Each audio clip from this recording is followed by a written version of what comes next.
자신은 없습니다 라는 제목으로 하나님의 말씀을 증거하겠습니다. 저는 운동 중에 수영에 제일 자신이 없습니다. 물에 몸을 띄우는 것이 잘 안 됩니다. 예전에 마포 청소년 수련관에서 한 2달간 수영을 배운 적이 있습니다. 더 이상 배우지는 못했습니다. 처음에 보조기구에 의지해서 수영을 배웠습니다. 앞에 이렇게 쭉 튜브 같은 거 있지 않습니까? 그 넓은 판을 붙잡고 발차기부터 시작해서 수영을 배웠습니다. 몸이 물에 떴습니다. 기뻤어요. 근데 어느 순간 이제 수영 코치가 이제 그 보조기구를 제 손에서 떼어내야 된다는 것입니다. 그 보조기구 없이 제가 수영을 해야 한다고 이야기했습니다. 저는 자신이 없었습니다. 저 자신 없습니다. 이거 떼면 물에 가라앉을 것 같아요 라고 얘기했습니다. 왜냐하면 제가 예전에 초등학교 5학년 때 물에 빠질 뻔했던 경험이 있었거든요. 친구들 따라 깊은 물에 들어갔다가 땅에 발이 닿지 않는 것입니다. 그래서 물을 엄청 많이 먹고 그 다음부터 물이 무서웠어요. 그 다음부터 수영을 배우는 것이 저에게는 참 두려운 일이었습니다. 수영 코치는 옆에서 물에 몸을 맡기라고 하고 힘을 빼라고 하지만 저는 그런 말처럼 쉽게 되지 않았습니다. 예전에 겪었던 그 두려움의 경험 때문에 수영한다는 것이 굉장히 자신이 없었고, 제가 의지하던 그 앞에 있는 그 보조기구가 사라졌을 때 제 마음에 두려움이 쉽사리 없어지지 않았습니다. 우리가 어떤 일을 할 때 두려움이 찾아오면 먼저 자신감이 없어집니다. 물에 빠졌던 예전에 저의 기억이 제 몸에 긴장감을 가져다주고 힘이 들어가서 몸이 점점 물속으로 빠져들어가는 것처럼 두려움과 공포는요, 우리로 하여금 자신감을 빼앗아 버립니다. 우리의 일상이 어느 순간 한 곳에 이렇게 함몰되어지는 그런 경험을 하게 됩니다. 사람들은 자신감을 잃고 어떤 부분에 있어서 자신감을 잃으면 자포자기할 때도 있고요, 더 이상 앞으로 나아가려 하지 않고 그 문제들을 회피하려고 할 때가 많습니다. 자신감에 결여될 때 우리의 삶에 주는 영향력은 그렇게 우리에게 때로는 그것이 치명적으로 다가올 때도 있습니다. 오늘 우리가 읽은 출애굽기 3장의 이야기는 하나님께서 어떻게 우리의 자신감을 회복시켜 주시는지에 대한 귀한 약속의 증거가 있습니다. 아무쪼록 오늘 말씀을 통해서 하나님께서 우리 곁에 다가오시고 또 새 힘 주시고 또 우리의 자신감을 회복시켜 주시는 그 하나님을 만나는 시간 되시기를 주님의 이름으로 축원드립니다. 여호와 하나님께서는 오늘 본문의 말씀에 보면 떨기나무 불꽃 가운데서 모세를 부르셨습니다. 그리고 여호와 하나님께서 모세에게 여호와 하나님 그가 이스라엘 백성들을 애굽인의 손에서 구원하여 젖과 꿀이 흐르는 가나안 땅으로 인도하여 내겠다고 하나님의 계획을 말씀하셨습니다.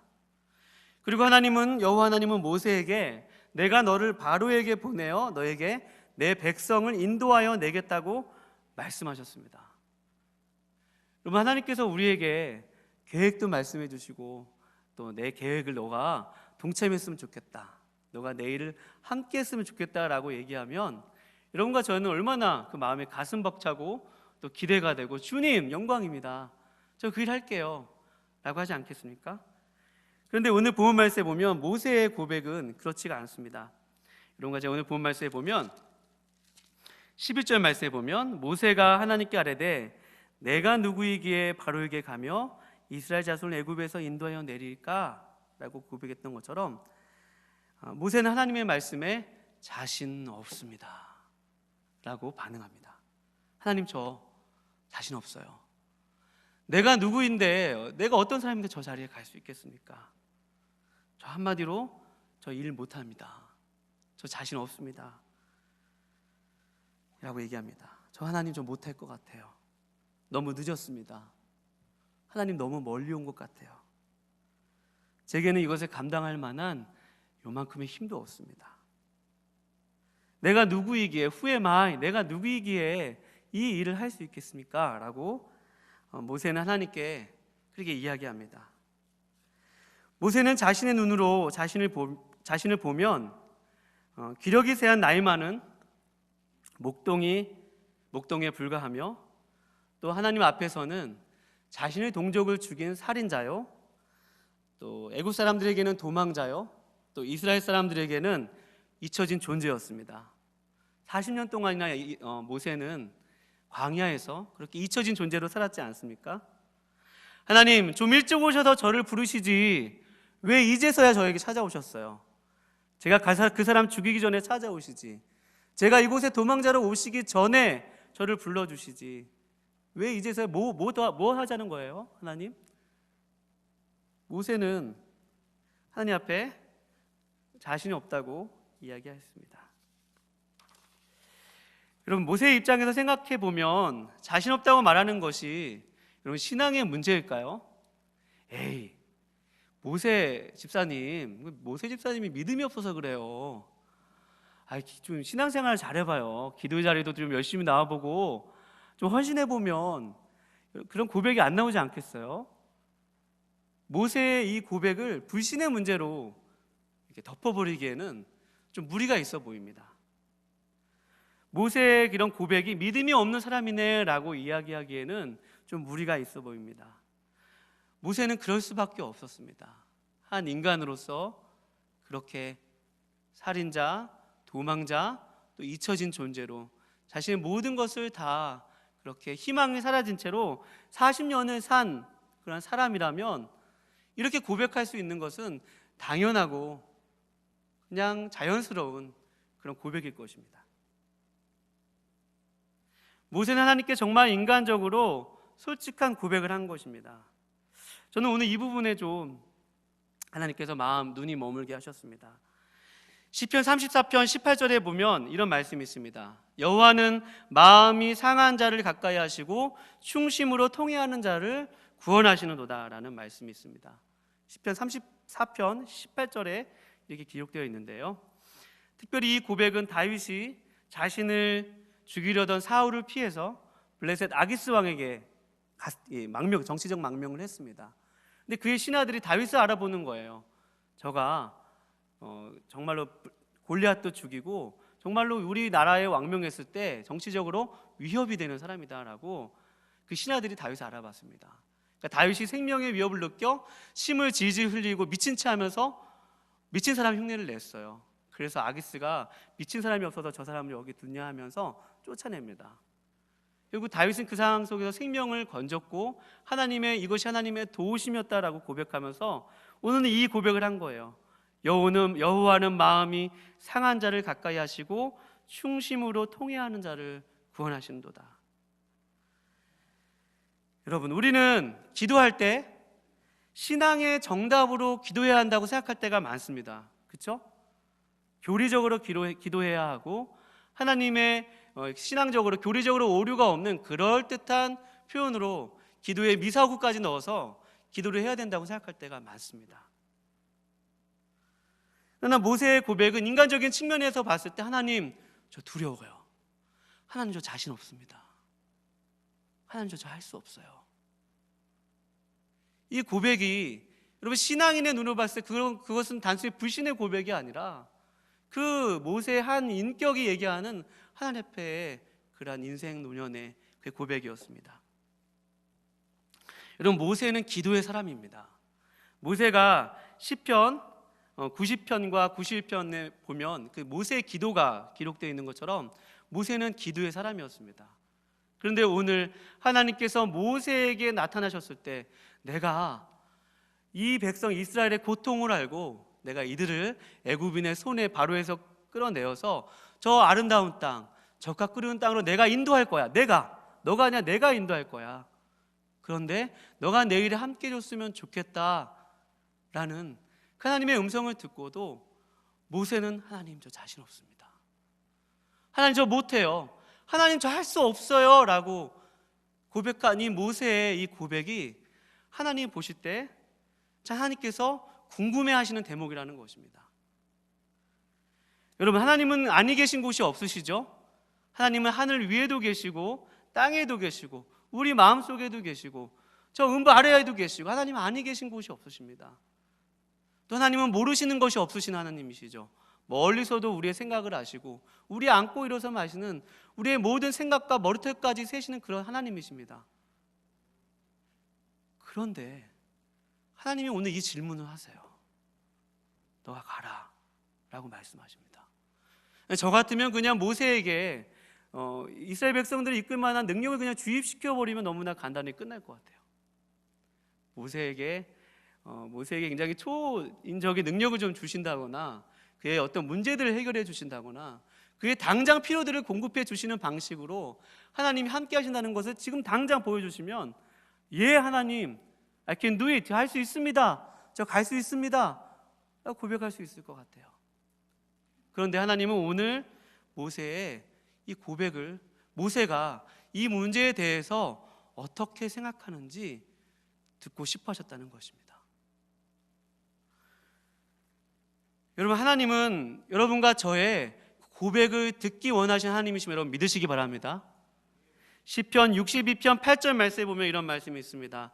백성들아, 시시로 그를 의지하고 그의 앞에 내 마음을 토하라.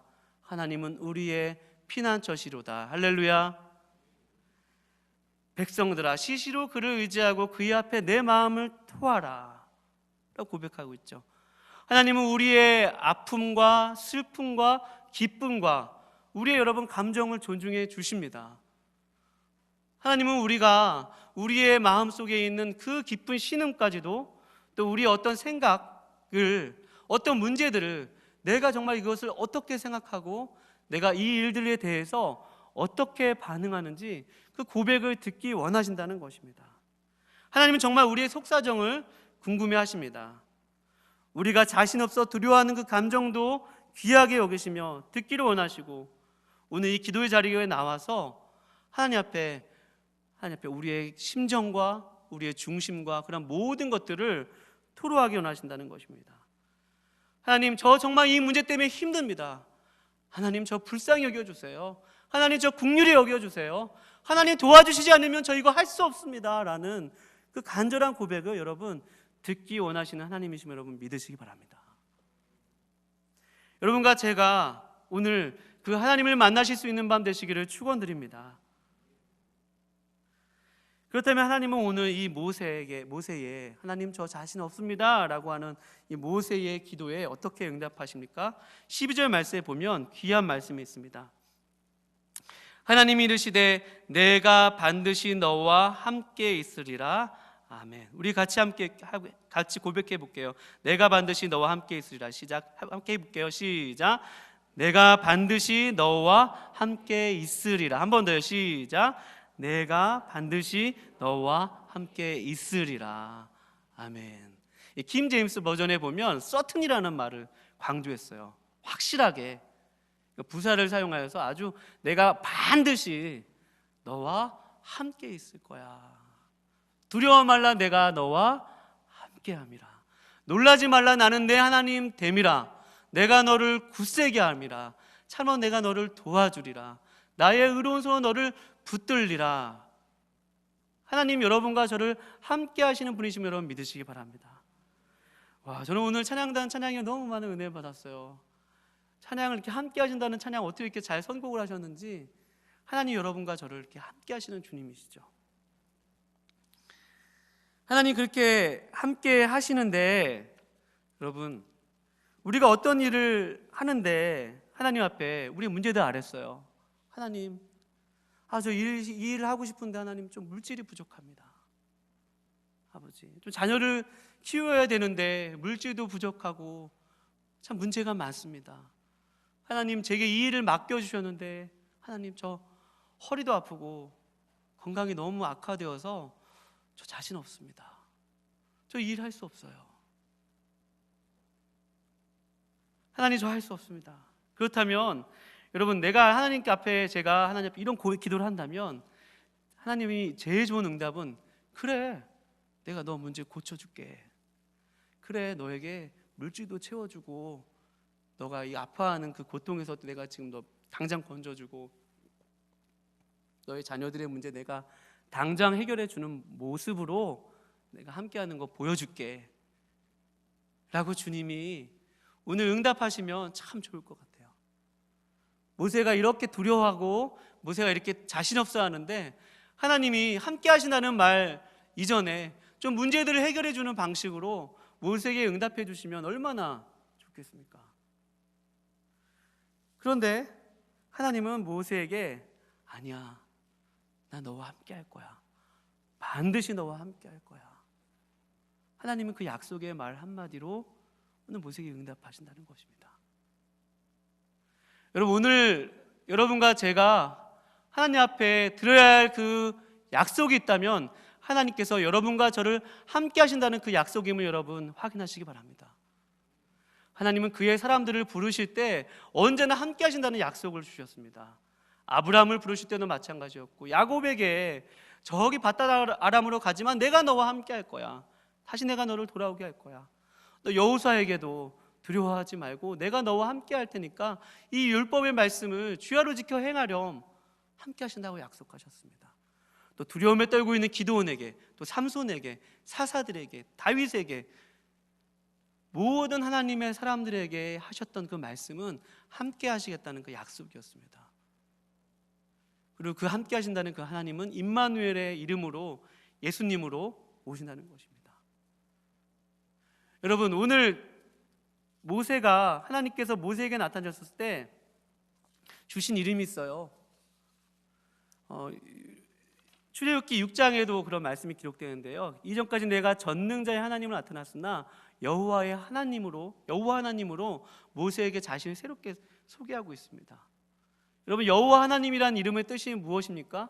그것은 함께 고백해 보겠습니다. 함께 하시는 하나님, 함께 하시는 하나님입니다. 엘로힘 하나님, 전능하신 하나님은 저기 보좌 우편에 앉아 계셔서 만물을 통치하시고 다스리시고 그분의 능력을 행하시는 그런 초월적인 하나님이시라면, 여호와 하나님은 우리의 삶의 자리로 오셔서 우리가 기쁠 때나 슬플 때나 우리와 항상 함께 하시며 우리의 모든 신음에도 귀를 기울이시고 우리와 함께 하시는 그 분이 바로 여호와 하나님이시라는 것입니다. 오늘 하나님께서 모세에게 그 하나님으로 말씀하셨습니다. 아브라함과 이삭과 야곱의 하나님은 바로 여호와 하나님이시며 그 하나님을 모세가 오늘 만나고 있습니다. 여러분, 우리가 하나님이 함께 하신다는 말씀이 우리 삶에 피부로 잘 와닿지 않을 때가 많습니다. 당장 눈에 보이는 나의 문제가 해결되어진다거나 하나님이 나와 함께 하신다면 왜 저에게 이런 일이 일어나죠? 하나님이 함께 하시는데 왜 이것 하나 해결되지 않는 것입니까? 하나님 정말 함께 하시는 건 맞아요? 하나님의 약속 저에게 여전히 유효한 것입니까? 여러분, 저와 여러분이 그렇게 고백하지 않습니까? 모세는 그의 전 인생을 통하여서 하나님이 함께 하신다는 고백을 이렇게 깨달은 것 같습니다. 제가 소개를 해드리겠습니다. 시편 90편 1절의 말씀에 하나님의 사람 모세의 기도에 시편 90편의 1절에 이렇게 고백되어 있습니다. 주여, 주는 대대에 우리의 거처가 되셨나이다. 할렐루야. 주여, 주는 대대에 우리의 거처가 되셨나이다. 또 시편 91편 동일하게 모세의 기도인데요, 여기에는 이렇게 고백되어 있어요. 1절에 지존자의 은밀한 곳에 거주하며 전능자의 그늘 아래에 사는 자요, 나는 여호와를 향하여 말하기를 그는 나의 피난처요 나의 요새요 내가 의뢰하는 하나님이라 하리라. 아멘. 여러분, 우리가 일생 동안 살면서 하는 일을 보면 다 거처를 확보하는 일 아니겠습니까? 우리에게 허락된 거처는 아무 군데도 없습니다. 일생 동안 하는 일을 보면 내가 살 집, 내가 확보해야 될 공간, 나의 자리, 나의 위치, 그것을 위해서 끊임없이 살아가지만, 여러분, 하나님께서 모세가 그의 인생 마지막에 노년에 했던 그 고백은 하나님이 함께 하신다는 것은 바로 하나님께서 여러분과 저의 평생의 집이 되시고 거처가 되시면 여러분 믿으시기 바랍니다. 그 은밀한 지존자의 은밀한 곳에 거주하고 전능자의 그늘 아래에 사는 자, 그는 하나님을 피난처로 삼고 요새로 삼고 의뢰하는 하나님으로 삼다는 말입니다. 여러분, 우리가 어떤 기도를 할 때 하나님이 함께 하신다는 것이 우리의 약한 것을 당장 강함으로 바꿔주시고 우리의 문제를 바꿔주시고 우리 삶에 긍정적인 요소들이 오고 만사 형통하고 나의 자녀들이 다 잘되고 이러한 모습으로 오지 않을지라도 여러분, 하나님은 우리의 거처가 되시는 분이십니다. 영원히 우리와 함께 하시며 한 번도 우리를 떠나지 아니하시고 함께 하시는 분이심을 여러분 믿으시기 바랍니다. 그러나 여러분, 여기까지만 끝난다면 오늘 본 말씀에서 하나님이 함께 하신다는 의미를 제가 좀 더 드러내 보여야겠습니다. 하나님이 함께 하신다는 말의 의미, 저는 오늘 본 말씀에서 하나님이 이런 묵상을 주셨습니다. 하나님은 우리의 문제 해결 도구가 아니죠. 여러분, 우리는 어떤 문제가 해결되면 더 이상 하나님이 필요 없어집니다. 그렇죠? 하나님, 제 이 문제 좀 해결해 주세요 라고 기도했는데 그 문제만 해결되면 더 이상 하나님은 필요 없고 하나님이 우리의 거처가 되지 않고 내 마음대로 살아갈 때가 참 많습니다. 하나님의 이름으로 한다고 하지만 결국은 내 이름으로 내기 위해서 하는 일을 할 때도 많고, 또 하나님의 말씀도 내가 듣기 좋은 말씀만 듣고, 하나님은 나의 기도의 응답의 도구로 그렇게 기도의 자판기로 전락해버릴 때가 많다는 말입니다. 그러나 하나님은 우리의 거처가 되시죠. 하나님은 우리와 함께 하시는 분이십니다. 또한 여러분과 제가 하나님, 오늘 모세에게 하나님께서 함께 하신다고 말씀하여 주셨는데, 하나님, 모세가 이렇게 약하고 연약하고 나이 많아 늙고 더 이상 사람들에게 잊혀진 존재로 살고 이스라엘 백성들을 이끌 만한 리더십은 보이지 아니하고 정치적인 힘도 없고 또 모략도 없고 또 사람도 없고 가진 돈도 없고 아무것도 없는 상황 가운데서 모세가 하나님이 함께 하신다는 것을 여러분 어떻게 알 수 있겠습니까? 오늘 본 말씀에 보면 이런 말씀이 있습니다. 3절 말씀에 보면, 오늘 본 말씀 3절에 보면 이런 말씀이 있습니다. 이에 모세가 이르되 내가 돌이켜 가서 이 큰 광경을 보리라. 떨기나무가 어찌하여 타지 아니하는고 하니 그때에 라고 고백하고 있죠. 여러분, 하나님은 모세를 호렙산에서 부르셨습니다. 모세가 장인 이드로의 양무리를 끌면서 호렙산을 거닐고 있는데 갑자기 그 눈앞에 떨기나무에 불꽃이 일어난 것입니다. 떨기나무가 타고 있는 거예요. 떨기나무가 불꽃이 일어난 것입니다. 큰 불꽃이 나무 위에 나타난 것입니다. 그런데 3절 말씀에 보면 떨기나무가 어찌하여 타지 아니하는고라고 고백하고 있습니다. 여러분, 불이 났으면 나무가 당장 땔감으로 없어져야죠. 불이 났으면 나무가 와르르 다 타서 재만 남아야죠. 그런데 모세가 본 광경은 분명히 떨기나무에 불이 붙었는데 타지 않는다는 것입니다. 이 모습을 하나님께서 모세에게 나타나셨어요. 그리고 나는 스스로 있는 자고 나는 너와 함께 할 거고 나는 이 백성 이스라엘을 저 애굽인의 손에서 건져낼 거야 라고 말씀하시고 또 모세에게 소명을 주셨습니다. 여러분, 모세가 자신을 생각했을 때 얼마나 연약합니까? 하나님께서 함께 하신다면 그 연약함들을 극복하고 당장 초월적인 그런 모습으로 당장 좀 기력도 좋아지고 또 점점 가시적으로 보이는 그러한 하나님의 능력을 보여서 이 약함이 해결되어지고 문제가 해결되어지고 이러한 모습으로 하나님이 함께 하신다는 것을 확인할 수 있지 않겠습니까? 그런데 하나님께서 오늘 모세에게 나타나셨던 그 모습은 떨기나무가 불꽃이 붙었으나 타지 않는다는 것입니다. 여러분, 그건 이런 거예요. 하나님께서 여러분과 저의 연약한 모습을 있는 모습 그대로 여러분 사용하시고 그 가운데 전능하신 능력을 베푸시는 분임을 여러분 믿으시기 바랍니다. 만약에 떨기나무에 불이 붙었는데 타버린다면 여러분 어떻게 되겠어요? 하나님이 나의 인생 가운데 전능하신 하나님으로 나의 인생 가운데 나를 둘러싸고 계시고 나와 함께 하신다면 나 떨기나무와 같은 이 연약한 나의 모습, 나의 연약한 성격들, 기질들, 개성들, 또 나의 어떤 습관들, 그런 모든 것들 다 타서 없어져야 되지 않겠습니까? 제가 돼야죠. 그러면 가장 쉬울 것입니다. 그런데 하나님은 우리와 함께 하심으로, 우리와 함께 하시면서도 그분의 전능하심과 그의 전능하심, 아니고 계신 곳이 없으심 다 알고 계심, 그의 하나님 되심으로 우리를 둘러싸고 계심에도 불구하고 우리는, 여러분과 저는 백두현으로, 모세로, 여러분 개개의 이름으로 하나님께서 그냥 그렇게 존중하시는 모습으로 여러분 있음을 확인하시기 바랍니다. 그러니까 하나님, 저 이 성격 좀 없으면 목회 잘 감당할 수 있을 것 같아요. 저 이런 고민 많이 하거든요. 하나님, 저 좀, 하나님 좀, 목사로서 좀 그런 거 있잖아요. 제가 좀 싫어하는 성격도 있지 않습니까? 하나님, 좀 제가 싫어하는 성격 좀 없었으면 하나님, 저 하나님께 크게 쓰임 받을 수 있을 것 같아요. 하나님의 불꽃 같은 능력의 저를 와서 그냥 저를 이렇게 불태우시고 제가 그렇게 새로운 모습으로 바뀌면 하나님의 이 능력을, 하나님께서 이 부르심을 잘 감당할 수 있을 것 같아요 라고 기도할 수 있지만, 하나님, 아니야,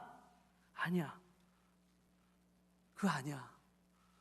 너 그 약한 거, 너 지금 있는 그 모습, 그게 귀한 거야. 그럼에도 불구하고 나의 불꽃은 여전히 너 가운데 함께하고 타고 있단다 하더라. 할렐루야.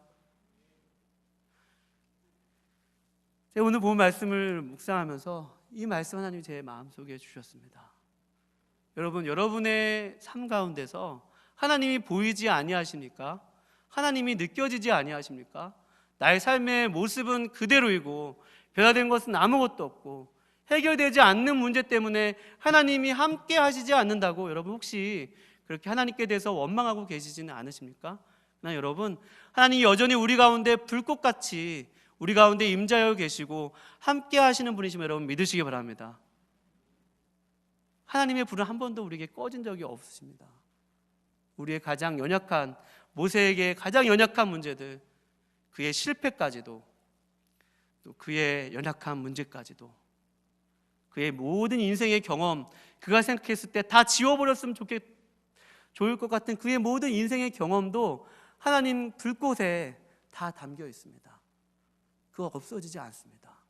그러나 그것을 무가치하다고 하지 아니하시고 그 가운데서 내가 너와 함께 할 것이며 너는 가서 나의 백성을 애굽에서 인도하여 내렴 라고 하나님께서 오늘 모세에게 말씀하고 계신 것입니다. 사랑하는 여러분, 하나님께서 여러분과 저와 그러한 모습으로 함께 하심을 여러분 오늘 말씀을 통해서 확인하는 밤 되셨으면 좋겠습니다. 하나님의 불꽃같이 우리와 함께하고 계시고 우리의 인생을 귀하게 보시며 또 우리 마음의 중심에 가장 연약한 고백들, 또 우리의 신음소리들, 그 어떤 고백도 하나님 귀 기울여 들으시는 하나님이심을 믿고 오늘 여러분과 제가 그 하나님을 만나실 수 있는 귀한 밤 되시기를 주님의 이름으로 축원드립니다.